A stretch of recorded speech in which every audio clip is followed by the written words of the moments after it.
This is future me just giving you a heads up. There's going to be mention of essay in this video. I tried to dance around the term, but I will put in a timestamp so you can skip ahead if you want to avoid any mention of that, so bear that in mind. Today I'm covering a film that I didn't think I'd watch again. I never thought I'd need to watch again, but me being dumb, I thought I'd make a video on it because it bothered me so much. Henry, Portrait of a Serial Killer. Trauma.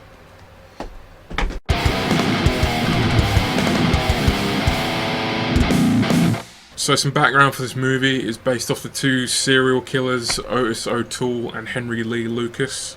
You can look them both up. Henry confessed to over 300 murders, which is not true at all. In actual fact, they reckon he only killed 2 people and possibly up to 11. That's about it. But they also know that he killed his mum. That's the main one that they confirmed. You can look this up. There's a massive 2-hour long documentary. I highly recommend it. It's very interesting and it's very messed up, just like this movie. So John McNaughton was hired by the Ali brothers to make a horror movie in the vein of slasher movies at the time, because this was peak of the 80s for that. They weren't particularly happy with what they got in the end, although I think that's partially on them because they didn't read the script that he gave them. He just sort of handed them the scripts. They said yeah, and then gave him half the money and half when it was done. It's sort of this documentary style biopic thing with killings in between. It's really well shot. The whole direction of it I really love, but it's still so bleak. I swear to God that took me 30 tries to film that and I'm really sick of it already. The film? Jesus Christ. So filming finished around 1985. It got shown at a film festival in 1986 and people were very mixed on it, which is understandable. The film didn't actually come out until around 1989, 1990, because it got an X rating, and at that time it basically meant no one was going to be able to see this. Nowhere will take it. No cinemas or anything. And the ratings board basically said, you can make as many cuts as you want, this is not going to be able to get put out. And it was very clear at that time that they just didn't want it to happen because of the material within it, which is understandable, but yeah, I don't know. There were much worse films out at the time. I mean, you had Cannibal Holocaust, so I don't know. Just a little side note, because I'm going to spoil stuff anyway. You know what you're in for. At the film festival that it was shown at, one guy ran up to the producer and said, "How could you let the killer win?" And he was really annoyed with that. And the other thing was, a woman went to run out because she was so terrified of the movie, and right as she was running out, Michael Rooker, who plays Henry, walks in through the door and she screams and runs out of the theatre, which I thought was brilliant. I just had to throw that in there. So a lot of actors in this movie that's not good English. So a lot of actors in these movies, god fucking damn it, What's your profanity? So all the other actors in this movie are basically crew because they couldn't afford to hire anyone else. The main 3 actors are all theatre actors. You've got Michael Rooker, who you may recognise. He's been in Guardians of the Galaxy, and he also played Merrill in The Walking Dead. You've also got Tom Towless, I think I'm pronouncing his name right. He recently passed away. He plays Otis. He was also in the Halloween remakes that Rob Zombie did. I'll tell you a secret, I actually prefer those to the original, but don't tell anyone or I'll get murdered. And lastly, you got Tracy Arnold, who plays Becky, and she has a really close connection with this movie, sort of, because she lived, I think, a town across from where Henry actually ended up in prison. She also knew someone who was allegedly murdered by him as well, so that's just a extra layer of stuff. So she was very close to this movie. So the opening scene of this movie just hits you right in the face because you're immediately hit with someone who's dead. It's done in a very artsy way. I don't know how else to put it. I'm going to use artsy a lot in this, so just deal with it. There's no other description I can really give, but it's all shot on 16mm as well, so it looks more like a documentary. I also have to mention the soundtracks. It's surprisingly interesting the way it's all done. They mix in screams from the voices of the people who were murdered in the film.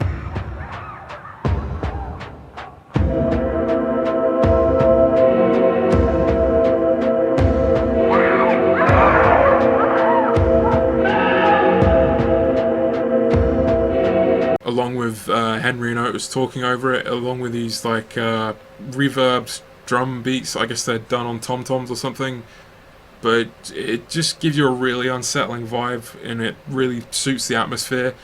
But then you get songs that are way too cheerful for the subject matter.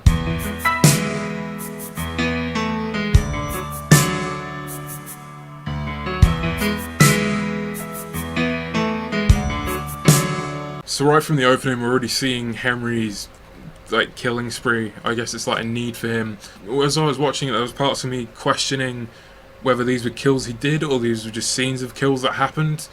And then there's some way you can definitively say Henry definitely did this, but I don't know, it kind of works psychologically with me. I was still guessing, even on the second watch, if he actually did this or not.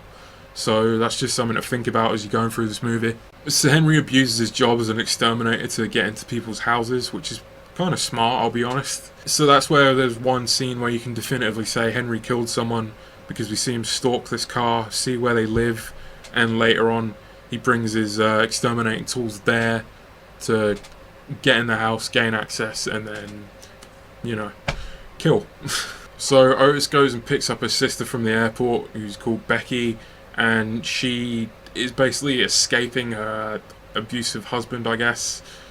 I don't know why she leaves her kid with him, but I don't know. In real life, Becky was like 12 and Henry dated her. So that just shows the level of scumminess, and I'm glad they didn't actually put that in. They did want to plan to actually make her a kid, but I think everyone on the film was like, no, don't touch that, because that kid will be traumatized. So Henry and Otis in real life were cellmates at one point in time. That's how Otis knows why he was in prison for killing his mum. In the film, he mentions it to Becky and jokes about it a little bit. Because of Henry, the way he is, he always makes up stuff. Later on, he tells the story completely different to how Otis says it, so it's kind of up in the air what exactly happened. Even in real life, it's still kind of up in the air on what happened, how he actually did it, and everything else. Also, another fun little thing that I learnt from the 4K box, there's a deleted scene where there was an implied, thing with Otis and Henry, because in real life they were doing, in prison together. Which was the style at the time. So Henry explains to her that he shot his mum, but Otis said that he hit her with a bat. The thing I've worked out in my head is it's kind of like Henry sees every victim as his mum, because as a child in real life, she would make him watch her do stuff in front of men and make him dress as a woman as well. So he's got a very warped reality, I imagine, from that childhood, and I kind of get the sense that that's how he sees every victim. That's just my takeaway from it all.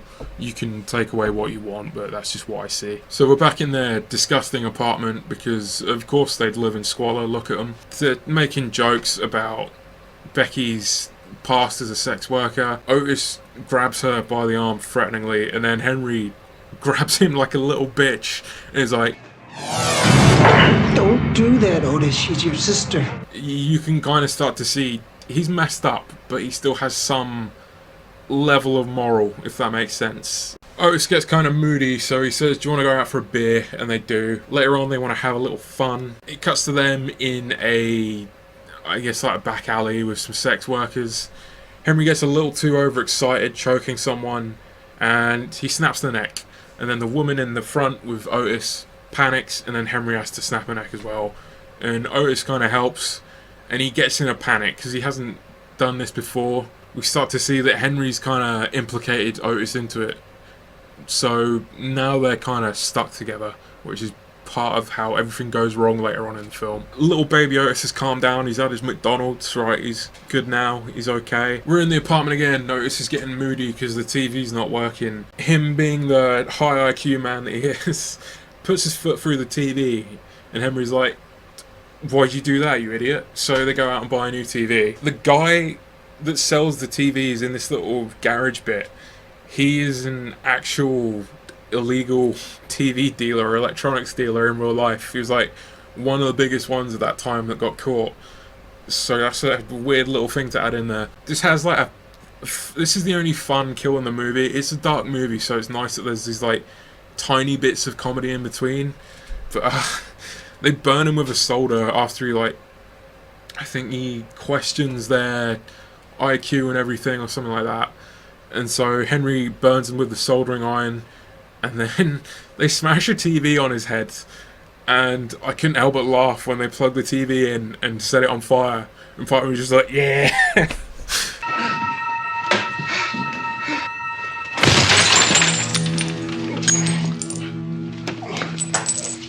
Otis, plug it in.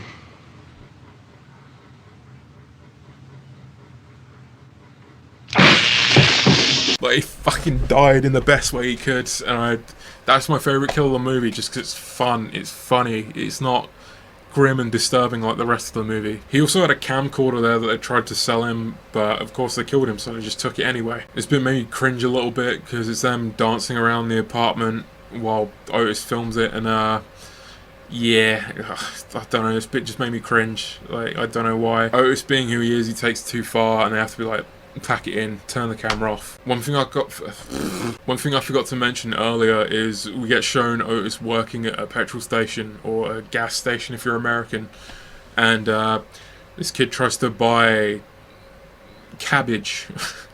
They meet up later on in a car park in Otis's car. He's like, oh, you want to try a bit first before you take it away, and the kid smokes it, and Otis tries to touch him up, because of course he does. Otis comes home, he's salty, he's looking in the mirror, looking at his like bruise where he got bonked, rightfully so, and he's like, I'd like to kill somebody. Say that again. I'd like to kill somebody. they end up going on this highway. It's a pretty famous highway actually. Stuff like The Dark Knight was filmed there. You can see shots of it in any kind of movie. It's a famous place in Chicago, I guess, for films. They're in this underground bit. They pull over, pretend that they've got car damage, and this guy pulls over. You guys need any help? Otis, do you need some help, or can you do it yourself?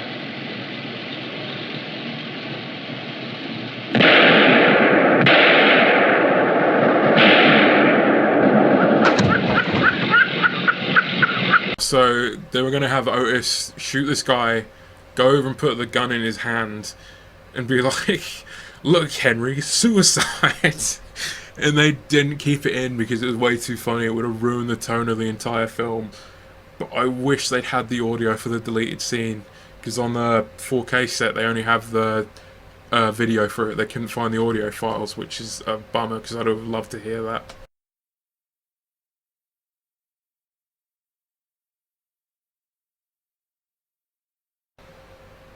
Oh, I don't like this bit. This bit's fucking terrifying. Yeah, this... Oh, God. I mean, I can't get this scene out of my head. I will never get this scene out of my head. It's just one of those parts of a film. You're never going to unsee it. It's a home invasion, and it's shot very realistically. Like, scarily realistic. Which is part of the reason it got the X rating. I think this was the main reason it would have got cut. God damn. I don't really know what to say. This bit just messed me up so much. The woman in it who's getting invaded, she's just getting touched. There's no, like, you know, I don't know how to say it without getting, like, age restricted. It's just a really dark scene and very unpleasant to watch, but it's incredibly realistic in its depiction of violence here, and I think this is why it got its X rating and struggled to get released for so long.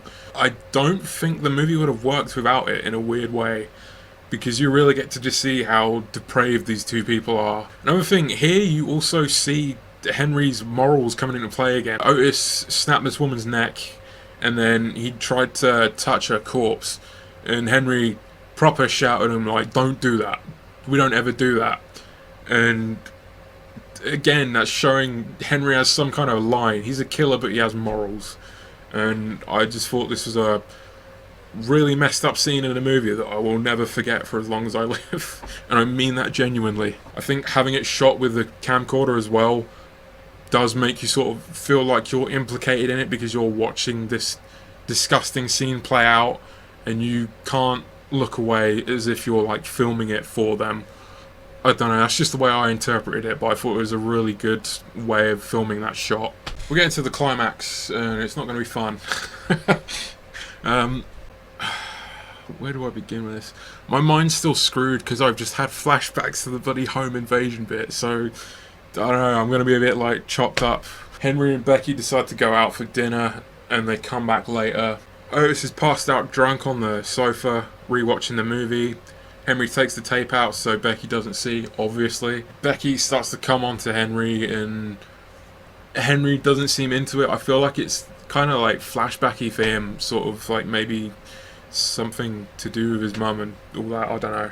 That's just the way I thought it happened. Otis walks in on them, he's clearly awake now, and then he kind of ruins the moment. Henry gets annoyed, so he goes out to get a drink or something. This is a cool bit because you kind of get to see how old Chicago used to look. Like proper Chicago, not big city places, you know. A little funny story with this is, for this scene, there are a lot of people ganging around the film like area to see what was going on and try to mess around and stop it. Luckily, Michael gone to school with all these people who are affiliated with gangs and mafia stuff, because this was like still peak mafia time in Chicago, so Michael knew a lot of these people. Luckily for them, because Michael knew them, he'd like talk to them and got them to like keep people out of the way of the shot and everything like that, which is pretty good, like crowd control. Why did I mess up that word? Crowd control. Jesus. He goes into the shop, does whatever, he makes a little joke because this guy's like, he goes outside, there's this, I don't know, really awkward conversation with, I'll say a trans person. They have this whole conversation, he's like, oh, what breed's your dog and all that stuff, and like acts like he can't hear it. Weird. And so it kind of looks like he's going to follow them and kill them, but he doesn't, which I'm surprised by. He had restraint. He comes back and surprise, surprise, Henry... Fucking shit in my mouth. Henry comes back to the apartment and surprise, surprise, Otis is trying to do stuff to Becky, and Henry beats the shit out of him. And this is the one time where I've rooted for Henry, because yeah. So what happens is, I think Henry stabs him or something. Otis tries to get in a couple jabs, I think he does, but then Henry, like, I'm pretty sure he gouges his eyes out or something like that, really grim. Or no, I think he slashes his neck. Becky's traumatized. She just watched her brother die. She's like clinging to the sofa, and Henry's trying to reassure her, and they don't really know what to do, but Henry's a veteran at this, and what he does is he takes Otis to the bathroom and chops him up, and we get a very low budget prosthetic head. Yeah, there's not much to say here really. He just cleans up everything, and they put it in suitcases to throw off a bridge, and he leaves with Becky, and they just go somewhere. They're just like, let's go somewhere. And there's a scene where they're like, I love you, Henry. I guess I love you too. you think there's going to be like a moment of humanity with Henry, but we know there's not. We've watched the movie so far. Him and Becky go to a hotel after throwing Otis off in a suitcase on a river. We have this scene that's like was the original cover for the movie, where it's just Henry shaving in front of a mirror. You think there's going to be a happy ending, but you know the way this movie goes. What happens is Henry leaves the hotel, and the ending scene is him dropping off a suitcase at the side of the road, and we know that that's Becky in there, and the movie ends. So what do I think? Do I recommend this movie? Do I fuck? This is not a recommendable movie. I think you have to go in with like morbid curiosity, I think, and a really strong stomach for this kind of storytelling and just bleakness. That's the best way I can describe it. As messed up as the home invasion scene is, it is very iconic. If you ask anyone about this film, they will point straight to that, and you will just have a long conversation about everything to do with that, I think. I still praise it for the imagery, like all the shots of people's victims, like just the way it's shot is really artsy. Again, I'm using artsy, but that's the only way I can describe it. I don't recommend this movie. I really can't. It's a very uncomfortable watch and unfiltered as well, and I can see why it got put on the video nasties list here in the UK. Yeah, all I can say is if you want a very early kind of biopic about a serial killer and you want to just watch out of morbid curiosity, I'd recommend it to you, but you have to go in knowing that you're gonna be miserable when you finish it. You really do. There's not much else I can say about this movie. I will never wipe it clean from my brain. I wish I could, but I can't. And I'm sort of glad I watched it and got it out of the way. But why did I decide to watch it a second time? I think I need a shower after that. Jesus fucking Christ.